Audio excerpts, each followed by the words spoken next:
72-তে democracy আর সমাজতন্ত্র এক জিনিস ছিল না।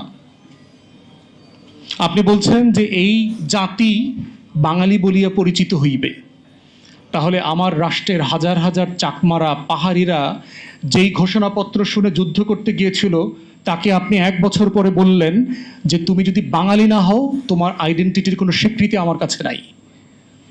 তাহলে ওই যে ফ্রি, ইনক্লুসিভ, ডেমোক্রেটিক রিপাবলিকের কথা বললেন, সেই রিপাবলিকের প্রত্যেকটা এসেন্স অ্যান্ড প্রিন্সিপালের সাথে এই 4টা মূলনীতি যায় না সিম্পলি।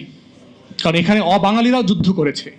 16ই ডিসেম্বর এই স্বাধীন বাংলায় উর্দুভাষী মুক্তিযোদ্ধারা বিজয় মিছিল নিয়ে 32 নম্বরে গিয়েছে এবং তাদেরকে গুলি করে আমার সোনার বাংলার মুক্তিযোদ্ধারা হত্যা করেছে। উর্দুভাষী মুক্তিযোদ্ধা। চাকমাদেরকে শেখ মুজিব বলেছিল বাঙালি হয়ে যাওয়ার জন্য। তাহলে আপনি এই রাষ্ট্রটা তৈরি করলেন যেই প্রিন্সিপালের উপরে ভিত্তি করে 72-এর সংবিধান তার প্রত্যেকটা প্রিন্সিপালের কুঠারে আঘাত করেছে। তাহলে এই সাবস্টেন্স দিয়ে আপনি এই রাষ্ট্রটাকে ইনক্লুসিভ কিভাবে ধরে রাখবেন? আপনি মানে গণতন্ত্র রাখবেন, আপনি আবার সমাজতন্ত্র রাখবেন, এবং রেখে কি হয়েছে দেখেন, কোন গণতন্ত্র হয়েছে। আপনার 72-এর সংবিধানে গণতন্ত্র ছিল, কিন্তু 73-এর নির্বাচনে তো আমরা গণতন্ত্র দেখি নাই। 73-এর নির্বাচনে তো আমরা কোনো গণতন্ত্র দেখি নাই। 293টা সিট পাওয়ার পরে শেখ মুজিব বঙ্গভবনে দাঁড়ায় বলেছে আজকে দেশে কোনো বিরোধী দল নাই। শেখ মুজিব বলছে। বিরোধী দল না থাকাটা কি আপনার দেশের জন্য কোনো ক্রেডিট? গণতন্ত্রের জন্য ক্রেডিট?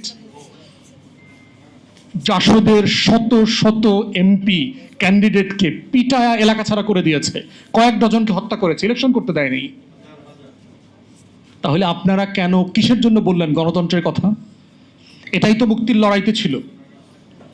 আপনি বলছেন যে সমাজতন্ত্র থাকবে, আবার বলছেন যে গণতন্ত্র থাকবে। গণতন্ত্রের সাথে তো উদার নৈতিক ক্যাপিটালিজম, পুঁজিবাদী সমাজের বৈশিষ্ট্য আছে, সংবিধানে বলা আছে যে একটা ফ্রি এন্টারপ্রাইজ থাকবে। কিন্তু সেখানে আপনি দেখলাম যে 72-এর পরে, 73-এর পরে বাংলাদেশের সব প্রাইভেট এন্টারপ্রাইজ, পাটকল, জুট মিল সব কিছুকে ন্যাশনালাইজ করে ফেললেন। এই ন্যাশনালাইজেশন কিন্তু আমার মুক্তির লড়াইয়ের সাথে কনসিস্টেন্ট ছিল না তো। তাহলে এইভাবে 72-এর সংবিধান আমার মুক্তির লড়াইয়ের প্রত্যেকটা আকাঙ্ক্ষার সাথে বেইমানি করেছে। এবং তারপরে দেখেন এখানেই ক্ষান্ত হয় নাই, 4th অ্যামেন্ডমেন্ট করেছে শেখ মুজিব বেঁচে থাকা অবস্থায়। 4th সংশোধনী সকল রাজনৈতিক দল বিলুপ্ত করে তারা শুধুমাত্র একটা জাতীয় দল করেছে, সোভিয়েত ইউনিয়নের মডেলে জাতীয় দল আওয়ামী লীগ। মানে কি অভিশপ্ত একটা দল, নিজের দলটাকে পর্যন্ত বিলুপ্ত করে দিয়েছে। এবং এর সাথে বাংলাদেশের পতিত পলিউটেড বাম সিপিবিরা জড়িত ছিল। এই কমরেড মনি সিংরা থেকে শুরু করে সবাই শেখ মুজিবকে মিসগাইড করেছে when it comes to creating Baksal. তো এই বাকশাল, এই 4th অ্যামেন্ডমেন্টের এই সংবিধান কি আমার 71-এর মুক্তির লড়াইয়ের সাথে কনসিস্টেন্ট ছিল না তো। তারপরে কি করেছেন?